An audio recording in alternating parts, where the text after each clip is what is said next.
today's video, I'm going to be sharing Kote-men Waza. And the reason why I want to share this one specifically, number one, because I think it's a great execution of it. Also because I haven't really talked about Kote-men and creating power and speed. So I think that's a great opportunity to kind of like start touching on that. And I hope you enjoy it. I hope you find this very interesting.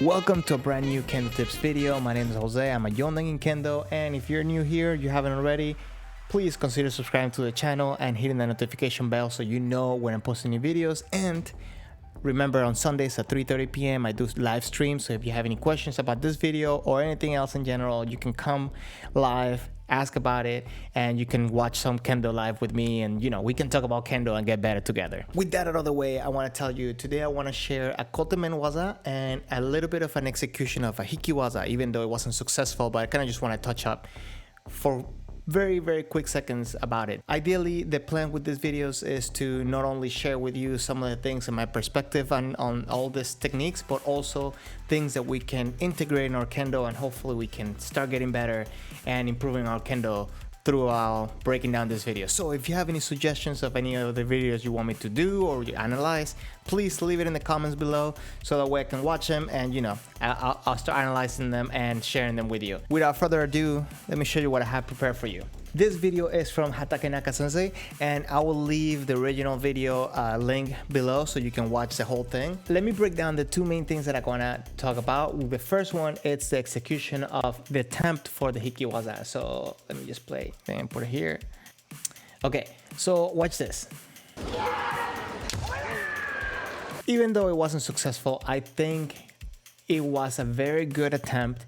And there's a couple things that I kind of want to point out of this that I see sometimes people kind of get wrong. The first thing is that at this moment, he is facing his opponent. I feel like a lot of times when people are getting ready to do Hikiwaza, when they're moving around, they tend to like just lose that awareness of facing the opponent, and they kind of face a little bit to the side, kind of maybe trying to get away from the line of sight of the opponent's sword.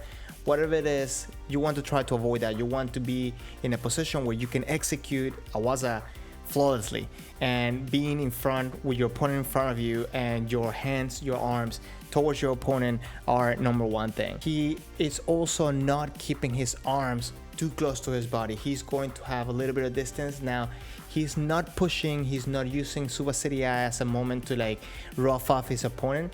He is looking for an opportunity. And he found the opportunity where the opponent kind of relaxed for a second, and very sharply he took that moment and tried to do a Hikiwaza. So if you notice, there's almost a moment of relaxation from his opponent. Right now, his opponent here, it's tense, right? Like he's looking forward, making sure that he is defended from his opponent. Right after, there's like a second there, there's a moment of, okay, I brought the sword down, but there's like a gap on the tension, and he was able to just take advantage of that specific moment and caught him a little bit off guard, right? Now, granted, it wasn't an ippon, but I think it was a really good attempt and something that maybe we can use as an example for ourselves to improve our Hikiwaza. I know I should make a whole different video about Hikiwaza specifically. That will be later, but I thought this was a great opportunity to start mentioning it.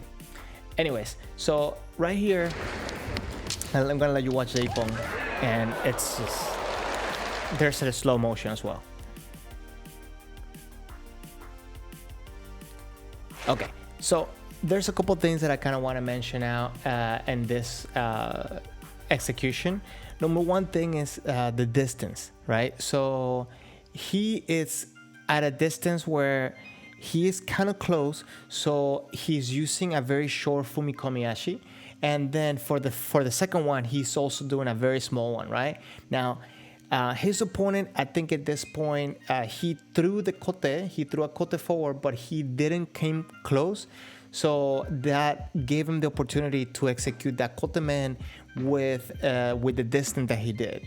and watch it slowly real quick. So you see right here, like his opponent is kind of staying on place for that kote and very little movement after, and he was able to sharply get that kote and then that man with that distance. Now if you look at the feet, he does the fumikomi, one fumikomi and the second fumikomi very close, and the left foot is almost not moving after it hit that kote, right? He keeps putting pressure with the left foot, putting pressure forward. One thing that we have to keep in mind when we're doing, I think, any waza, whether it's shikake waza, oji waza, is that we have to be the ones creating a reaction from our opponent. We shouldn't just be waiting.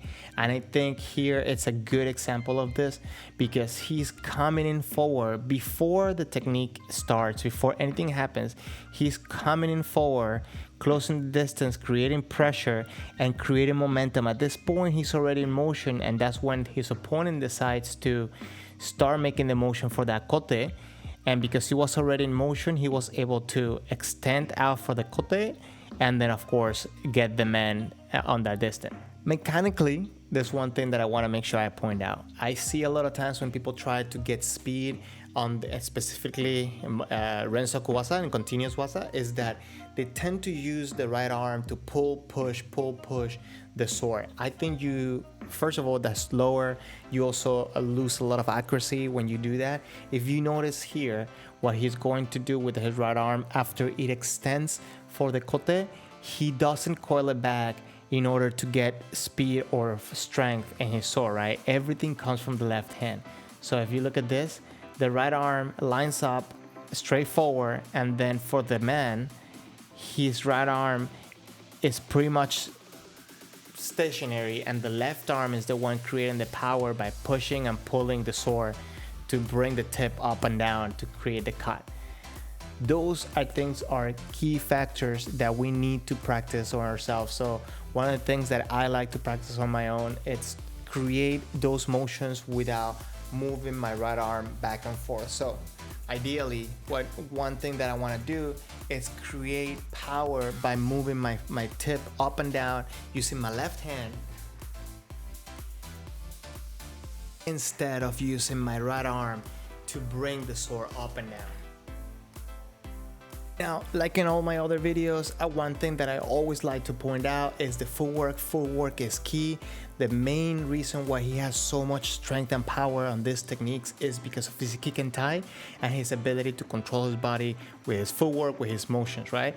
The left foot, it's creating power by anchoring himself. So if you look at, let me move this a little bit.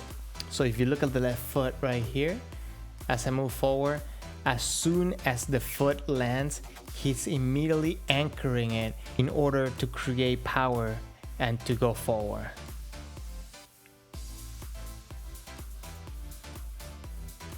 Now, obviously, a lot of this stuff requires a lot of practice with different people, because everybody's going to have a little bit of a different distance and different timing, which is key to this technique as well. To every technique in Kendo, timing is key. So ideally, you want to make sure that when you're practicing any type of waza, you are the one creating the reaction, and try to find the timing and trying to always be ready to attack at any given time, any given moment. So polishing in your bad habits, making sure that you are always ready, you always stable, you're always in balance, and pushing with the left leg and creating tension all in the right places. I think that's key in order to create a good and successful waza. So hopefully you enjoyed this video. Let me know in the comments below. Also, if you haven't already subscribed to the channel, remember on Sundays at 3:30 p.m. I do live streams through Twitch and YouTube. You can choose whichever you prefer, but please give me a follow, and I'll catch you. If not in the next video, I'll catch you on the live stream, okay? Thank you very much for passing by, and I hope to see you soon. Take care.